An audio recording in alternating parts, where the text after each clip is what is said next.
An object skimming the surface, apparently at high speed, when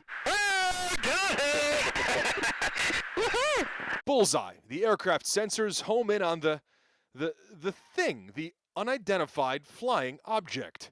It's one of a few videos of these UFOs the Pentagon confirmed as authentic. You know, I think that over beers we've sort of said, hey man, if I saw this solo, I don't know that I would have come back and said anything because it sounds so crazy. Your mind tries to make sense of it. I'm going to categorize this as maybe a helicopter or maybe a drone. And when it disappeared, I mean, it was just... Alex Dietrich has never told her story publicly. She's one of several Navy pilots who spoke with 60 Minutes who've seen or picked up on sensors similar objects, often moving fast with odd shapes and no obvious method of propulsion.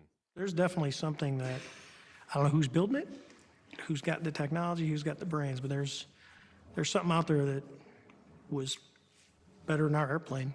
No one is using the word aliens here. The Pentagon calls them UAPs, unidentified aerial phenomena. There's a whole fleet of them. Look on the ASA. My gosh. They're all going against the wind. The wind's 120 knots from the west. Pilot Ryan Graves picked this up on his infrared sensor in 2004 off the coast of San Diego. So look at that thing. It's rotating.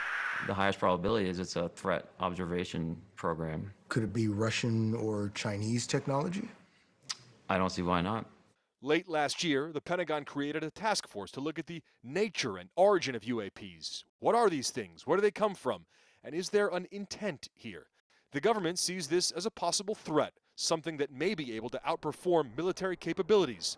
Lawmakers are demanding it be treated seriously. We have things flying over our military bases and places where we're conducting military exercises, and we don't know what it is, and it isn't ours. So that's the legitimate question to ask. If it's something of outside this planet, that might actually be better than the fact that we've seen some technological leap on behalf of the Chinese or the Russians or some other adversary. Next month, the Director of National Intelligence and the Defense Secretary are scheduled to deliver an unclassified report on UAPs to Congress.